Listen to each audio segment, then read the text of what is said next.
Au, dormilega, que em faràs fer tard i encara hem de visitar milers de nens. Ring, ring.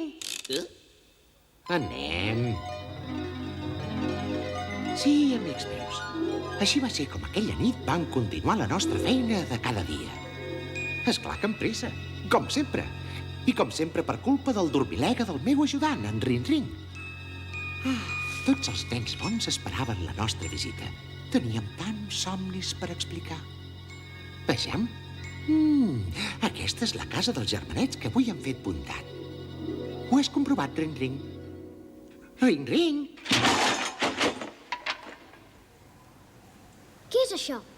Qui ha caigut del llit? En Granya s'aixeca. Espereu-vos que encendré el llum. No et moguis. Mare! Mare!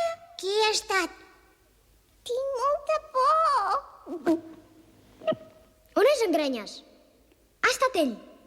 No és el seu llit. Tato, tinc set. Mira, he trobat una bestiola. Quin insecte més estrany. Sembla un coleòpter.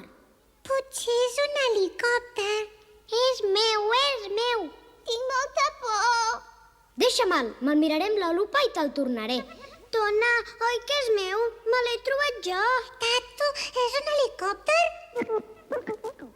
No feu tant de xivar i la mare ens renyarà. Aquesta bestiola és meva. Deixa-la, no li facis mal, pobrizona. No mossega. Grenyes, te la canvio per 2 cromos. Una mica més de respecte. I ara? Escolteu, diu coses. Xxt, és un homenet, tan petitó. Deu ser un follet i ben segur que s'ha escapat algun conte. Ja no n'hi ha de follets. Un follet és un helicòpter? Oi que és meu? L'he trobat jo. Mare! Ja n'hi ha prou. Calleu, l'hem de deixar parlar. Abans ho ha fet molt bé. Molt amable. I ara em voleu dir per què encara esteu desperts?